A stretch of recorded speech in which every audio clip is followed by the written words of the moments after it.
नमस्कार दोस्तों, पंजाब 35 चैनल पर आपका स्वागत है। तो चलिए शुरू करते हैं पहले तीतर तिहाड़ी से। तिहाड़ी के लॉजिक इतने घटिया होते हैं कि कभी कभी इसके लॉजिक सुनकर हमें ब्रेन एन्यूरिज्म हो जाता है।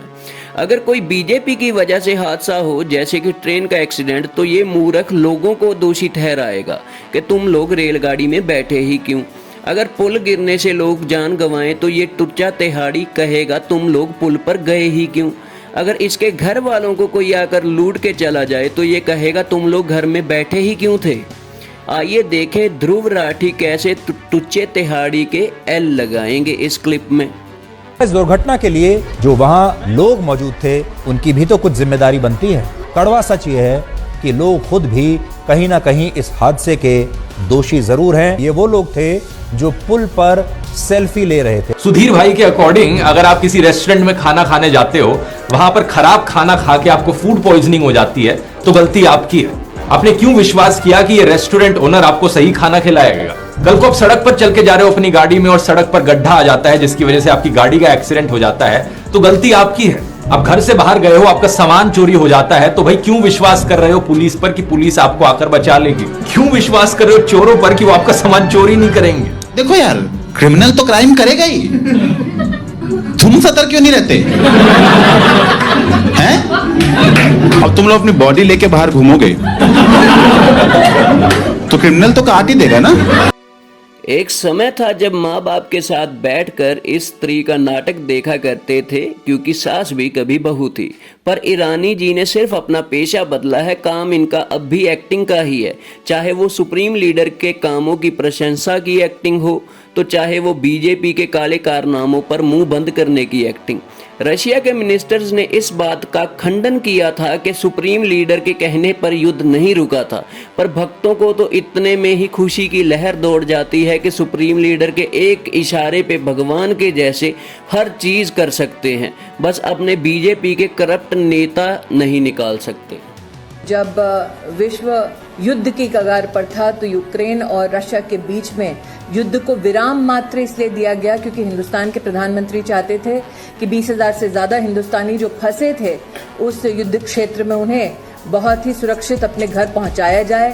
लेकिन हिंदुस्तान के उस एक निवेदन पर न सिर्फ हिंदुस्तानियों की मदद हुई बल्कि बाकी राष्ट्रों के नागरिक भी बड़ी सुरक्षित ढंग से अपने अपने देश लौटे।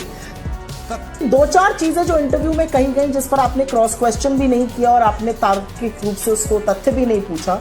भाई, मोदी जी ने रूस और यूक्रेन का युद्ध रुकवा दिया, इसका खंडन तो विदेश मंत्रालय ने करा है। लेकिन स्मृति जी क्यों ये झूठ बोल रही है मुझे नहीं पता। लेकिन चलिए, अगर यही दलील है तो काहे नहीं एक फोन करके मणिपुर का गृह युद्ध शांत करा देते हैं। क्यों 130 भारतीयों को मर जाने दिया? क्यों 54 दिन से मणिपुर जल रहा है और प्रधानमंत्री के मुंह से एक शब्द नहीं निकलता है, और प्रधानमंत्री चले गए अमेरिका जैसे कोई फर्क ही नहीं पड़ता है। तो अगले क्लिप में जो आप व्यक्ति देखेंगे इसका नाम है Amit Malviya.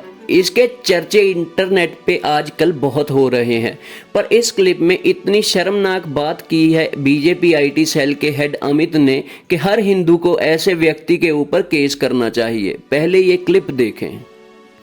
Ram, Hanuman, Bajrang Bali, the Indic thought, the dharmic traditions are all owned by the BJP. Ram, Hanuman, Bajrang Bali, the Indic thought, the dharmic traditions are all owned by the BJP. पहली बात तो ये है कि इस एंटी नेशनल को ये नहीं पता कि श्री बजरंग बली और हनुमान जी एक ही हैं। और दूसरी बात, आज तक हमने यही सुना था कि भगवान की पूजा होती है, आरती होती है, सेवा होती है। हमें आज पता चला है कि भगवान को खरीदा भी जा सकता है। इसे कहते हैं विनाश काले विपरीत बुद्धि। ये बंदा ये कह रहा है कि सभी भगवानों के ऊपर सिर्फ बीजेपी का ही हक है। क्यों भक्तों को इनकी कही बातों पर गुस्सा नहीं आता? तो आज के समय में जैसा कि हम जानते हैं कि ट्रैवल ब्लॉगिंग और फूड ब्लॉगर्स का यूट्यूब पर वर्चस्व छाया हुआ है, तो हमारे गोदी न्यूज़ चैनल कौन सा किसी एंटरटेनमेंट चैनल से कम है। देखें इस क्लिप में प्राइम टाइम के नाम पर कैसे गोदी चैनलों वाले हगते हैं, कैसे फूड ब्लॉगिंग में भी मोदी और मॉडिफाइड में भी मोदी। कल को कहेंगे वायरल क्लिप डरो ना लो मॉडिफाइड कराया, उसमें भी मोदी की ही तारीफ की जा रही थी। लोग कहते हैं व्हेनेवर प्राइम मिनिस्टर मोदी जब भी यूएस आते हैं तो मॉडिफाई कर देते हैं। मैं कहता हूं मॉडिफाई नहीं, वो मॉडिफाई कर देते हैं और आपके सामने Indian restaurant in Taipei, Taiwan. How many Indians work in your restaurant and how many foreigners? How many people work here, and if you need more people, are they coming in? दी थाली, जी हाँ, let's take you in. Music तो ऐसे लगा है जैसे कोई बड़ा exposé करने जा रहा है। थाली खाने जा रहे हो भाई यार, what's that music for? Restaurant में बैठे कुछ लोग मोदी थाली का लुत्फ उठा रहे थे, तो वहीं कुछ लोग अपनी बारी का इंतजार कर रहे थे। हमारे तमिलनाडु में हमें फर्क नहीं पड़ता अगर भक्त फैन है रूबी का अंजना या तिहाड़ी के। हमें गर्व है हमारे देश के पत्रकार जैसे कि साक्षी जोशी, रवीश कुमार, अजीत अंजुम, अभिसर शर्मा पर। आइए देखें इस क्लिप में साक्षी जोशी जी कैसे सवाल उठा रही हैं बीजेपी आईटी सेल के हेड अमित मालविया को। जब अमेरिकी रिपोर्टर ने इनके सुप्रीम लीडर पर प्रश्न किया तो कैसे ये घटिया भक्त और बीजेपी आईटी सेल वाले उस रिपोर्टर को हरास करने लगे। अमित मालविया जैसे लोगों ने विदेश में, अमेरिका में हम लोगों की, हम भारतीयों की ना नाक कटा दी। नरेंद्र मोदी से एक पत्रकार ने, जिसका नाम सबरीना सिद्दीकी निकला, उसने सवाल क्या पूछ लिया, इन लोगों ने ऐसा बखेड़ा बना दिया, अपनी असलियत इन लोगों ने अमेरिका के लोगों के सामने भी दिखा दी कि अब हुआ ये है कि वहां पर व्हाइट हाउस तक को इसमें बीच में आना पड़ा है और कहना पड़ा है कि जिस तरह की हैरेसमेंट आप हमारे देश की एक जर्नलिस्ट के खिलाफ कर रहे हैं, ये बिल्कुल एक्सेप्टेबल नहीं है। What the hell are you all doing? Our colleague Sabrina Siddiqui of the Wall Street Journal asked a question of the Prime Minister, and since that time she has been subjected to some intense online harassment from people inside India. Some of them are politicians, they have associations with the pro-Modi government, and in part they've been targeting her because of her Muslim faith and questioning her own heritage. That's completely unacceptable and it's antithetical to the very principles of democracy. We are certainly condemn any efforts of intimidation or harassment of a journalist or any journalist that is just trying to do their job. सबसे पहले इसकी शुरुआत एक ही आदमी कर सकता है और उस आदमी का नाम है अमित मालविया। उसका काम ही यही है। He is being paid for this. A paid stooge who always does the same thing with every other journalist who asks the right question from Narendra Modi. Why? He is the Prime Minister of a country which is called the largest democracy. Why is he not accountable to anything? पिछले clip के साथ आपको अंतर दिखाते हैं गोदी media और अमेरिकी मीडिया में। शर्म आनी चाहिए हमारे देश के मीडिया को। आप अपनी जेब में पर्स रखते हैं क्या? पर्स रखते हैं क्या? बटुआ जिसके अंदर पैसे होते हैं। एलेक्सा प्ले साजन जी घर आए और एलेक्सा बोलती है कि आएंगे तो मोदी जी। सो मच हुआ है, कितना किया है और क्या बचा है। आपको मजा आता है काम करने में या कोई टॉनिक वगैरह आप ले रहे हैं? Steps are you and your government willing to take to improve the rights of Muslims and other minorities in your country and to uphold free speech? एक बात मैं भक्तों से कहना चाहूँगा कि महात्मा गांधी को देशभक्त मानना या ना मानना बिल्कुल आपकी चॉइस है। उनको गाली देना भी आपकी चॉइस है, पर उनकी जगह पर अगर आप ये कहें कि सावरकर असली में वीर था तो आपकी बुद्धि आपके घुटनों में है।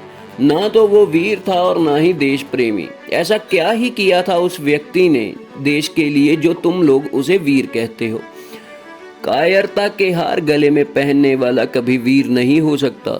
आइए अगले क्लिप में इस भाई ने कैसे सावरकर का काला चिट्ठा सबके सामने लाकर रख दिया और भक्तों के मुंह पर तमाचा मारा है, वो देखें। सावरकर तो भगवान राम के झूठे मूठे भक्तों, हिंदुत्व के प्रचारक सावरकर, बीजेपी और आरएसएस जैसे संगठन के लोग इनको वीर बनाने में लगी हुई है, लेकिन दूसरे संगठन के लोग और दूसरे विपक्ष पार्टी के लोग इन्हें कायर बोलती है। तो चलिए इस वीडियो के माध्यम से पता करते हैं कि सावरकर वीर थे या कायर थे।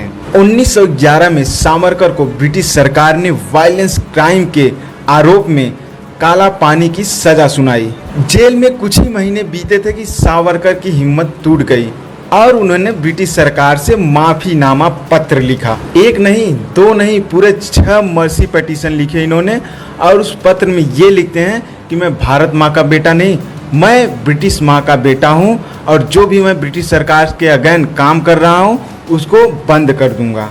1937 में जेल से रिहा होने के बाद इन्होंने एकदम सेम वैसा ही किया। 1940, 41, 42 में जिस एरिया में नेताजी सुभाष चंद्र बोस अपने आर्मी के साथ ब्रिटिश फोर्स पर अटैक करने पर लगे थे। दूसरी तरफ हिंदू महासभा हिंदुओं को भड़काते हुए सावरकर बोलते हैं कि जाओ गोरों के फौज में भर्ती हो जाओ और उस एरिया में जाओ जिस एरिया में नेताजी सुभाष चंद्र बोस अपने आर्मी के साथ तैनात थे। ये ऐसे व्यक्ति हैं जिन्होंने गोरों का पूर्ण समर्थन किया था और गोरों के खिलाफ एक भी क्रांति की लड़ाई नहीं लड़ी थी, तो इनको वीर कैसे हम मान लें।